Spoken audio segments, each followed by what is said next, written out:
Assalamualaikum warahmatullahi wabarakatuh. A'udzubillahi minasyaitonirrajim. Bismillahirrahmanirrahim.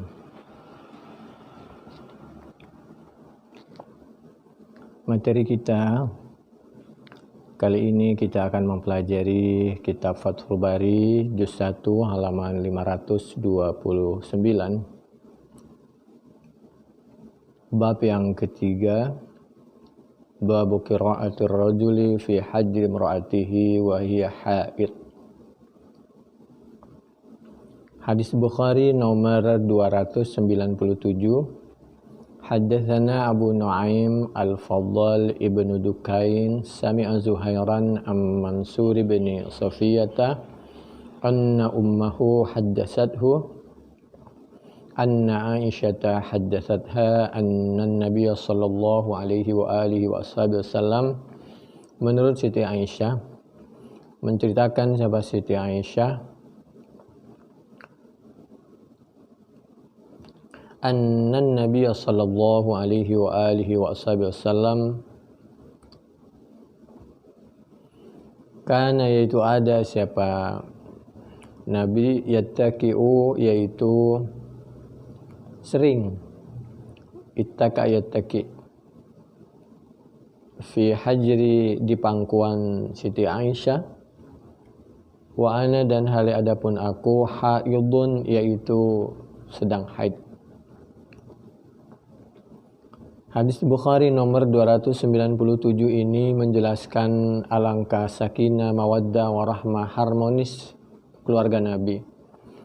Nabi sering berada di pangkuan Siti Aisyah radhiyallahu anha, saling memanjakan diri, saling menyayangi.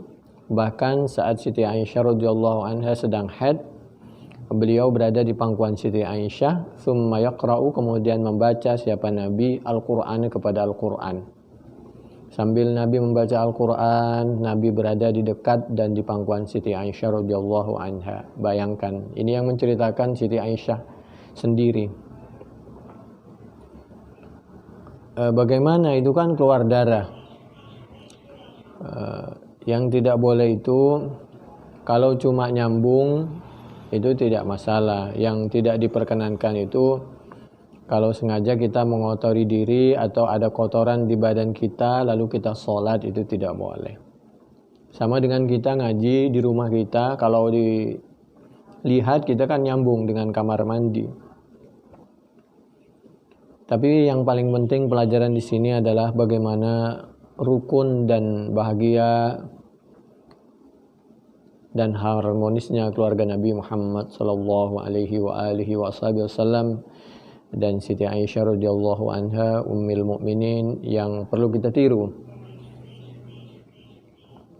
Hadis ini juga diabadikan di dalam hadis Bukhari nomor 295, sebelumnya 296, dan yang jauh dari ini adalah hadis Bukhari nomor 7549. Pernikahan itu adalah ibadah.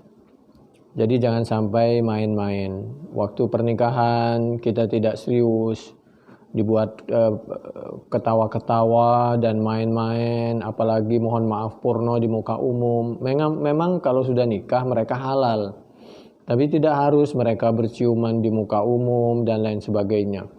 Apalagi seperti yang viral di YouTube, bahwa ada orang menikah dengan mas kawin sandal jepit. Mungkin niatnya baik, tapi jangan dibuat main-main lah. Mungkin niatnya tidak merepotkan. Yang perempuan harus menghargai pernikahannya, apalagi yang laki harus menghargai pernikahannya. Di dalam Al-Quran, surah An-Nisa ayat 20, itu kalau bisa mas kawin itu kalau mampu yang mahal, sebagai tanda bahwa kita menghargai kaum perempuan. Tapi kalau tidak mampu, ya semampunya, jangan dipaksakan. La yukallifullahu nafsan illa wus'aha. Wa ataitum ihdahunna qintara. Jadi qintara itu An-Nisa ayat 20 itu harta yang banyak. 1000 dinar. Kalau 1 dinar saja 3 juta, kali 1000 berapa? Jangan pernikahan itu dengan mas kawin sandal jepit lah. Ketika pernikahan ketawa-ketawa dari awal sampai pertengahan sampai akhirnya. Bolehlah kita bahagia, senyum, tapi jangan berlebihan lalu melakukan sesuatu yang tidak pantas di muka umum. Meskipun itu halal, tapi kan nggak harus memaksakan begitu masyarakat maupun naibnya, mohon maaf. Jadi itu ibadah, nikah itu ibadah. Ibadah itu kalau bisa bahagia, tapi khusyuk, ikhlas, tumakninah, begitu. Yang paling parah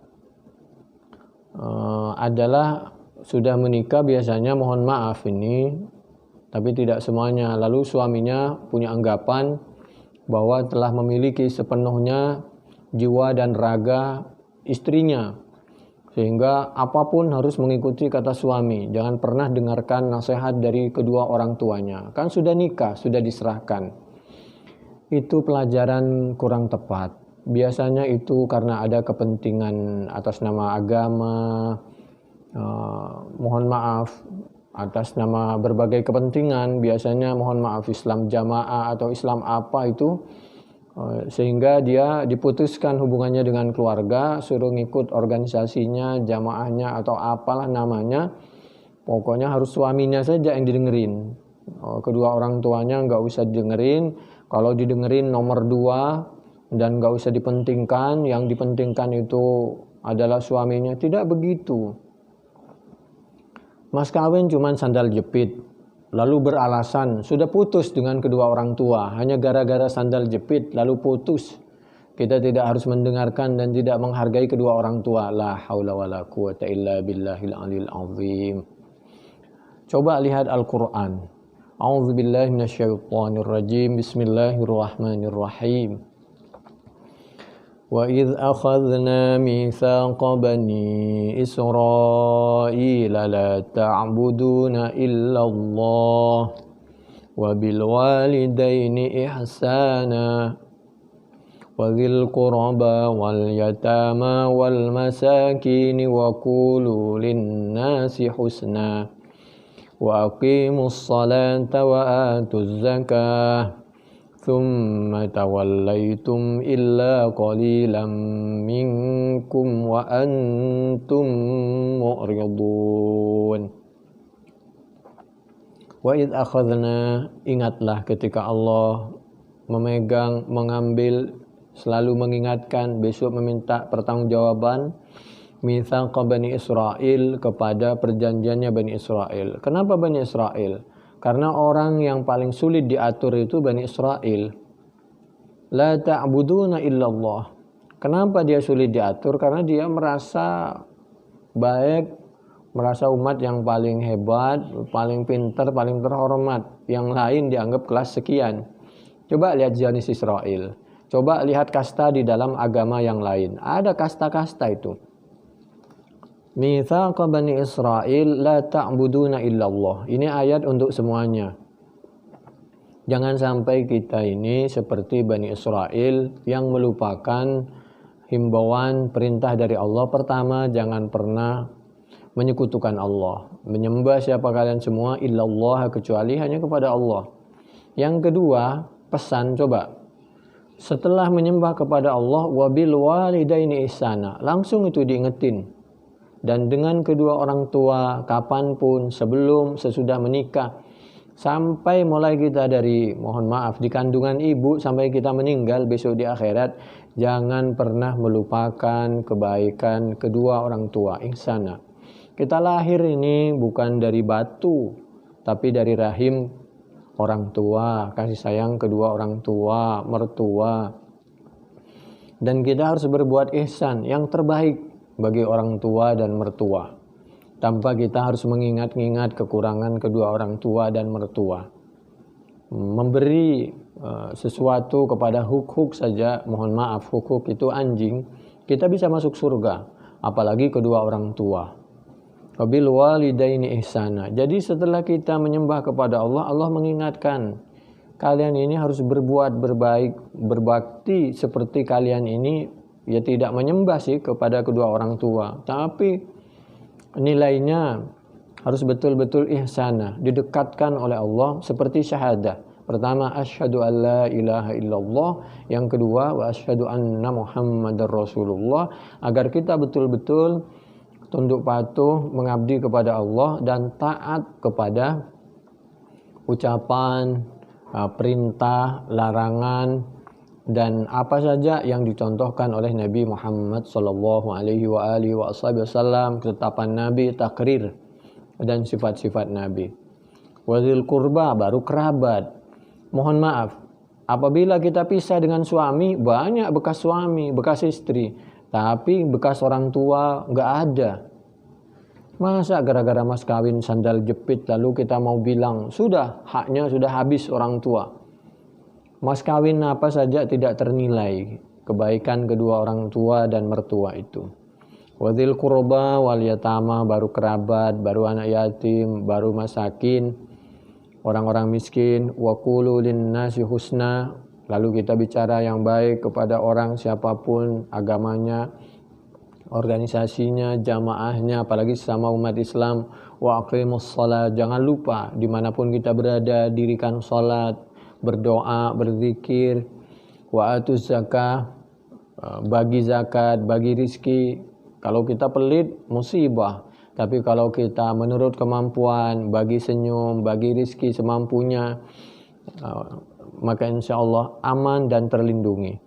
Mohon maaf, kita punya singa, buaya, ular, kalau kita dari kecil kita santunin orang itu, maka mohon maaf, ayam, kucing, apalagi manusia.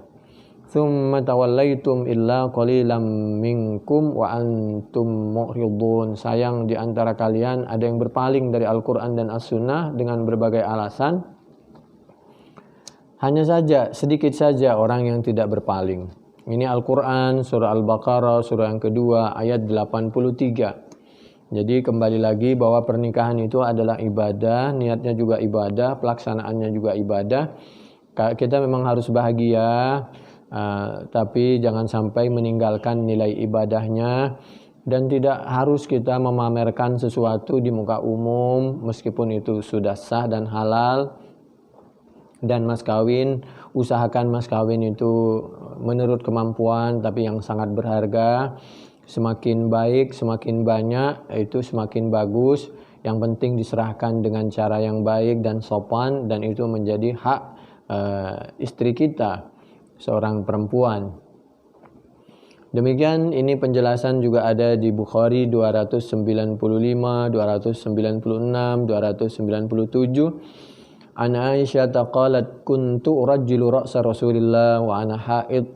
Demikian juga atakhdumuni al-haidu tadnu minni al-mar'atu wa huwa junubun. Faqala Urwatu kullu dhalika alayya hayyinun wa kullu dhalika takhdumuni wa laysa ala ahadin fi dhalika ba'sun. Akhbaratni Aisyatu annaha kanat turajjilu ta'ni ra'sa Rasulillah sallallahu alaihi wasallam wa hiya haidun wa Rasulullah sallallahu alaihi wasallam hina idzin mujawirun fil masjid yudni laha ra'sahu wa hiya fi hujratiha faturajjiluhu wa hiya haidun. Bagi yang sudah menikah dengan mas kawin sandal jepit, kami tidak bermaksud menyalahkan, mungkin niatnya baik, tapi kalau bisa untuk yang lain janganlah. Hargai pernikahan, hargai kaum perempuan, meskipun mungkin niatnya baik. Karena kita tahu ya, boleh dicek di dalam semua kitab Bukhari, Fathul Bari, dan semua kitab. Dulu memang ada orang menikah, karena saking miskinnya, orang termiskin dunia, dia itu mas kawinnya hanya cincin terbuat dari besi, atau hanya membacakan ayat Al-Quran. Ayat Al-Quran memang mas kawin yang paling mulia dibanding dengan hal-hal yang lain. Tapi jangan hanya bacaan Al-Quran saja. Kenapa?